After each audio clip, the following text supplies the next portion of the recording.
everyone. Jorhena Thomas here again. Today, I am here with Miss Jessica Tacka.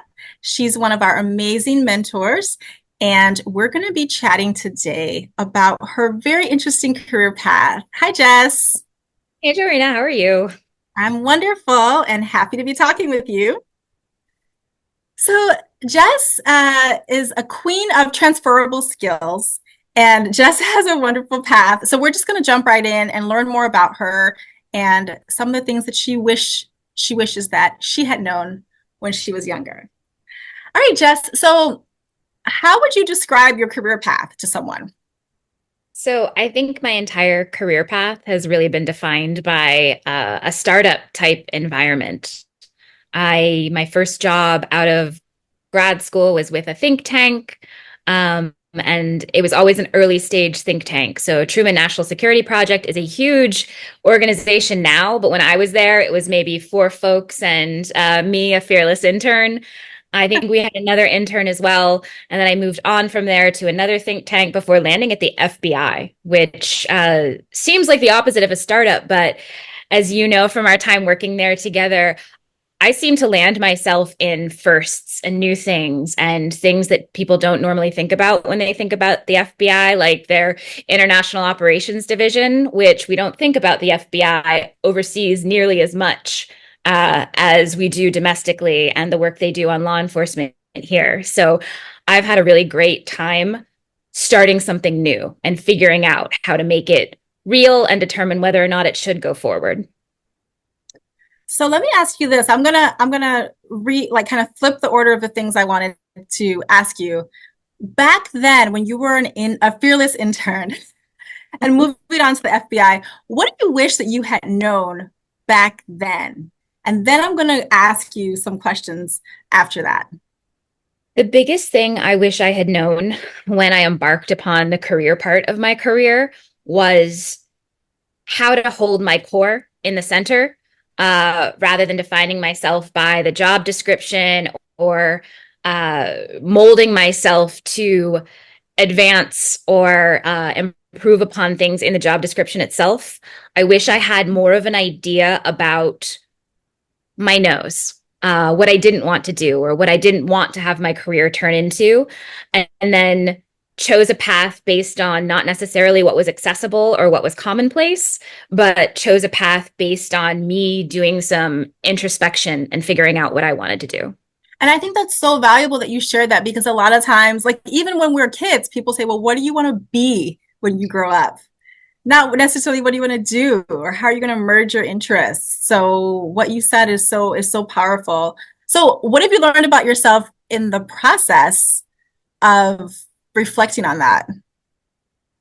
So here I am as a middle-aged person with many different careers, and I feel like after 12 years in the FBI, I really felt the schism where I decided that not everything was agreeable, not everything was exactly how I wanted it to be. And what I'm learning more about myself is that figuring out who I am is a scary process.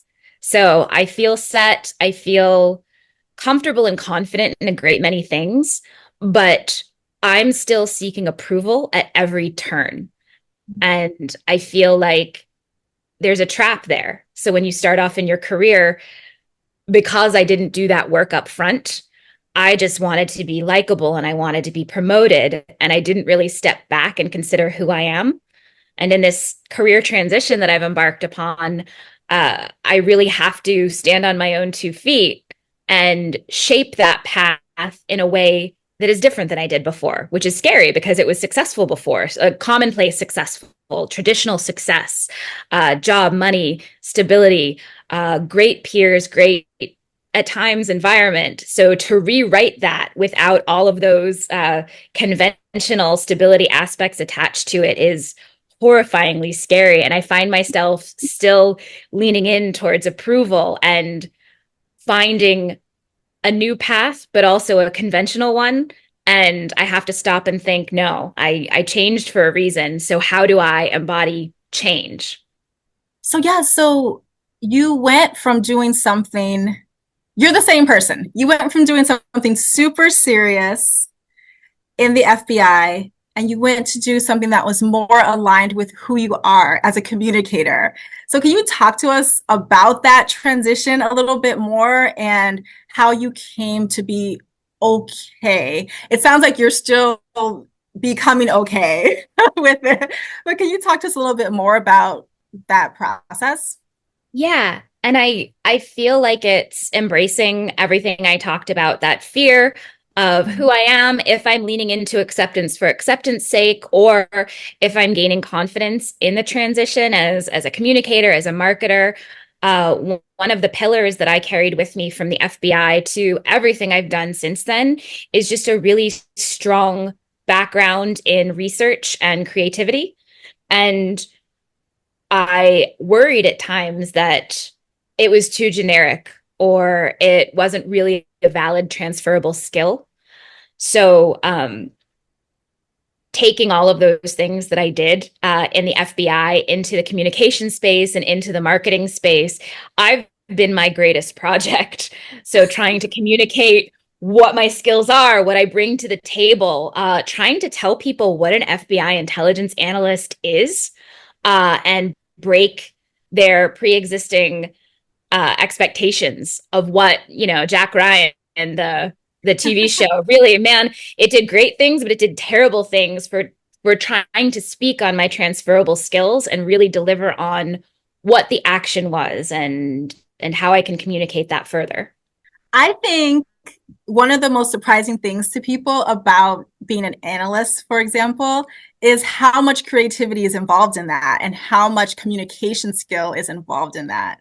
So I think that's surprising to a lot of people. So let me ask you this last question. What has surprised you most about moving from that space to this new space? I know you talked about the fear and the scary parts and embracing all of that.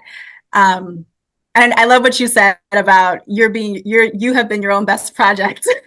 But has anything surprised you or shocked you throughout your transition?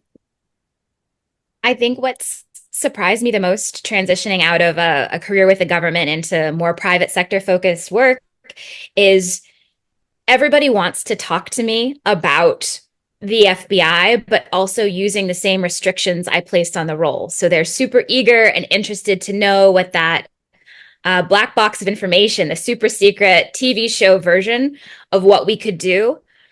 But then to bring everybody back down to me as an individual and speak about how that benefits them beyond, needing to talk to the president and everything else that they imagine in TV shows and movies has it really wows me every single time. People are enthralled by the idea of the FBI. People are enthralled by the idea of national security, which is in headlines all the time. It's always in the news. It's always in movies.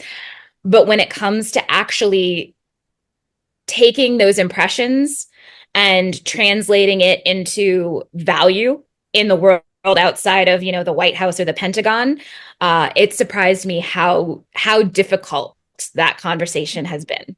Okay. Wow. Well, thank you, Jess. Thanks for talking to me and for sharing this. I think your perspective is so valuable. And I really admire you for being someone who has branded herself as someone with these amazing transferable skills and made it look easy. So kudos to you. So thank you all for listening to this conversation with Jess. Check out the one pager that's going to be posted with this video so you can get a little bit more background and tips and ideas from Jess as she talks about her path. Thank you so much, Jess. Thanks, Jorhena.